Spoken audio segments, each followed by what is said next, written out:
Tonight, we're traveling around the world in 60 minutes, but what we're really examining is military pressure, economic pressure, pressure on our water, food supply, and ultimately the American family. These stories may appear unrelated. The Strait of Hormuz is thousands of miles from Japan's bond market. Lake Mead is nowhere near Puerto Rico. A defense pact signed in Mecca may seem disconnected from the prices of groceries in Alabama. But this is the diamond effect. One disturbance strikes another, and consequences that begin overseas eventually reach our gas pumps, electricity bills, grocery store, and mortgage payments.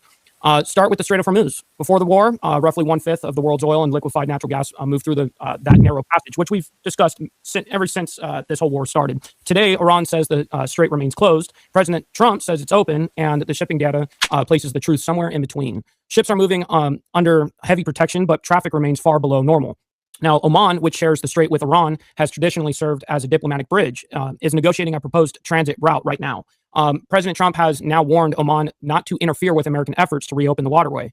That shows how high the stakes have become. This is no longer simply a military contest. It is a struggle over the flow of global energy and the economic leverage that comes with it. Now let's look at Japan. Japan remains the largest foreign holder in U.S. Treasury securities, but its holdings, it's recently declined as its own bond yields approach levels not seen in decades. Japan is confronting inflation, a weakening currency, enormous public debt, and growing pressure within its own financial system. That does not mean Japan is suddenly dumping America, quote unquote, and it does not mean the dollar is collapsing. But if Japanese investors increasingly keep their money at home, demand for American debt could weaken. That can contribute to higher treasury yields, which influence mortgage rates, auto loans, business financing, and government's own borrowing costs. A bond market problem in Tokyo can eventually become a household budget problem in Alabama, for instance. Then we return to the Middle East.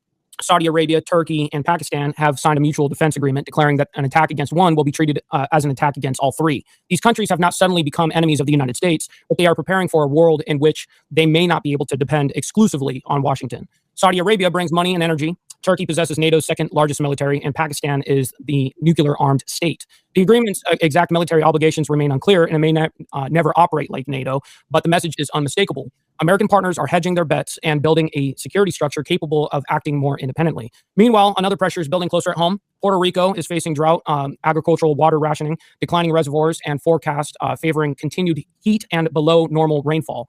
In the American West, Lake Mead has reached historically low levels, while Lake Powell remains dangerously depleted. Federal officials have warned that sufficiently low water can threaten hydropower generation at Glen Canyon Dam. These reservoirs support cities, farms, tribal communities, electrical generation, and millions of Americans.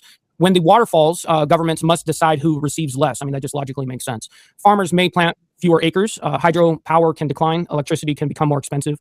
And that brings us to now food. USDA is not predicting a nationwide crop failure. Production forecasts for some major crops remain strong. But beneath those national totals, nearly half of the lower 48 was experiencing drought in early August, with conditions worsening across several important agricultural regions.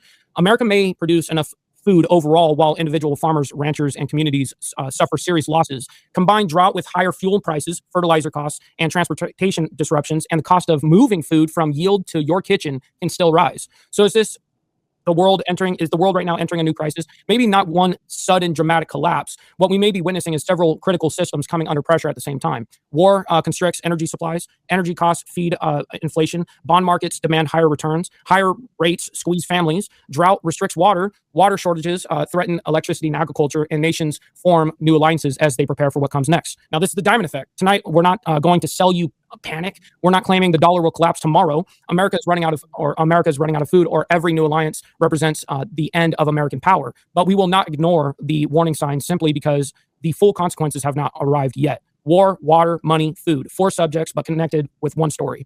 And over the next 60 minutes, obviously, we're going to follow that story wherever the evidence leads. You basically just did the show. So